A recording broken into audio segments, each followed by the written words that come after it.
Hey, everybody, and welcome to a new and exciting school year. For those of you that are returning, you already know who I am. But for those of you that are new, I am Miss Stubbs, and I am the course teacher for performing arts. What I'm going to do is I'm going to take you on a tour of this neat tool that I decided to put together this year for you, my students. And it's a virtual classroom that has everything you need at your fingertip.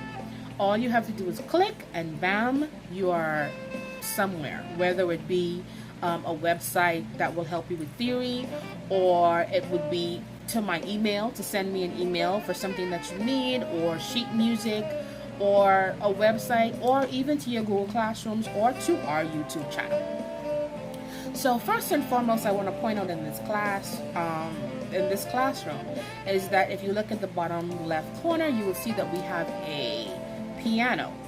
When you click on that piano, it will actually take you to a virtual piano. You know, when we're doing music theory, we always need that piano to help us with intervals and scales and chords and triads. And so I went ahead and put it right in the classroom. So once you click on that piano, it will take you to a virtual keyboard. If we look at the bookshelf, the top of the bookshelf, there's a YouTube icon. And when you click on that, it will take you to the YouTube channel that is linked or that is specifically made for performing arts and for our course. And that's where I will upload different lessons, I will upload performances, and basically everything is there is public, so your family, your friends, your parents can see your progress that you're making in performing arts. Right under that, you'll see an icon that's for Google Classroom. Google Classroom is where all of your assignments, your reading materials, and everything will be found. You're going to need to check in there at least once, twice a week. Make sure that you're keeping up with your assignments, because assignments do have due dates. And if assignments are late, more than likely there will be points deducted, or it might not even be marked, depending on what the assignment is. But I like to have all assignments in on time, so please make sure you check in with your Google Classroom at least twice a week to ensure that you're keeping up with your assignments for your course and your elective class, which is taught by Mr. Saunders. And we'll talk more about that, of course, once school starts. But that's just something that you really need to know, that Google Classroom is really, really vital and important to what you're going to be doing in performing arts. Underneath that, you'll see it says 8note.com. Now, the one thing that is really big in performing arts is your performance and your performance repertoire.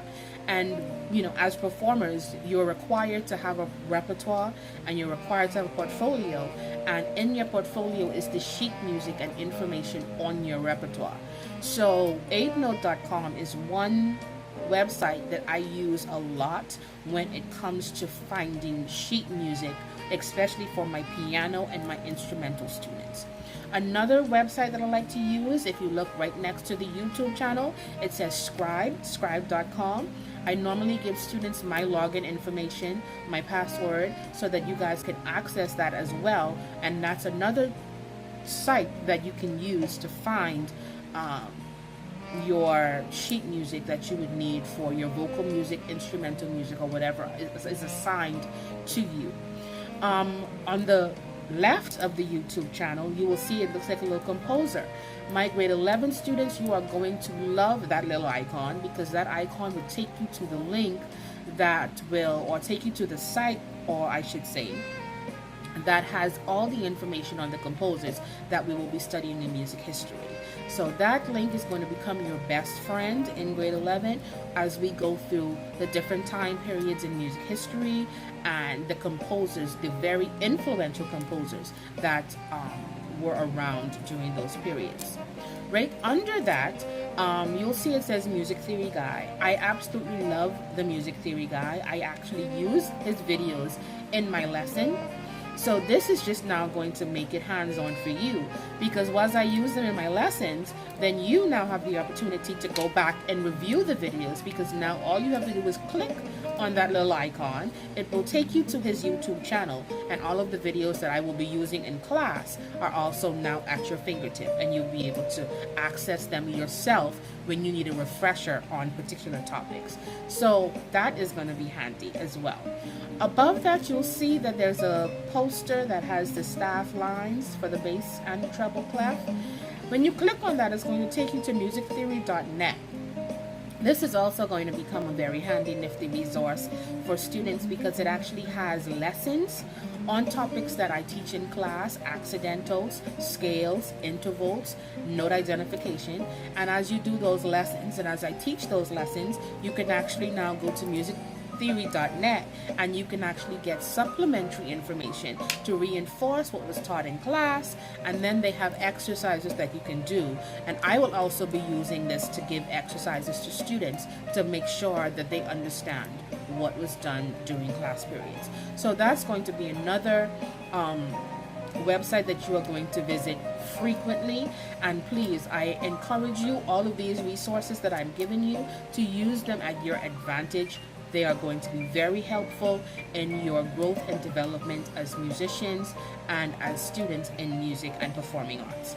To the right of the screen, you'll see it says sheet music. When you click on sheet music, it's actually going to take you to an archive folder that I have that has hundreds and thousands of sheet music that I've collected over my 14 years of teaching, as I've taught students, vocal students especially. So anything from summertime to whole Broadway books to classical fake books, I have them all.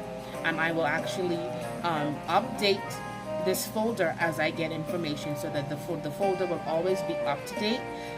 Even if I say have to find a piece of sheet music for a student, I will always put it in this folder so that not just that student, but other students would be able to access it should they want to learn that particular song or however. So that's another tool as well. If you click on the rug itself, the rug will take you to our performing arts website. On that website, it will tell you a breakdown of the subjects that we actually do in performing arts. It would also tell you the different classes that the students would take. It will talk about them picking their major, whether it be voice major, instrumental major, piano major. It talks about the requirements that they need to meet. It talks about BGCSE. There's also a blog section in there. So that is also a website that students will become very, very, very familiar with, and as well as parents. Parents, I encourage you, if you ever wonder what is it that my child is going to be doing in this class, what is required of them, visit that website. That website has a breakdown of everything. You will not be confused visiting that website. And I make sure I update that as well as things change, because you know, like we see now with the virtual platform, things in the world is ever changing. So as things change, I try to make sure that I adapt that in my classroom so that the students can also be with the times. So you know, this is one of the reasons why this virtual classroom even came about. If you click on the laptop itself, and this is good for parents as well as students, the laptop would actually take you to my email, and you can actually email me, say if a child is going to be missing, if a child is missing an assignment and they can't get it, I can always email the assignment to them and you will be responsible for printing it. Or if your child is not going to be in school and you just want to send me an email just so that I can have a paper trail knowing that on Monday this child was out sick, she has a doctor's appointment at 2, she's going to come into school late, going to be leaving early, stuff like that is always good to have that, you know, that interaction. Also, I will send out information via email as it relates to any performances that comes up, any parent-teacher meetings that we plan on having, any events that we might need parents' assistance with. So, like I said, I put my email there so that you would always be able to interact with me. And if you click on me sitting in that chair, it's going to take you to this actual video right here. And once you click on it, it will take you to this video that will be on our YouTube channel, so that if you ever need a refresher as to what this virtual classroom is all about, you click on me, takes you to this YouTube video, and you can actually watch the video as many times as you want to make sure that you understand and that you know the resources that are right at your fingertip in this classroom.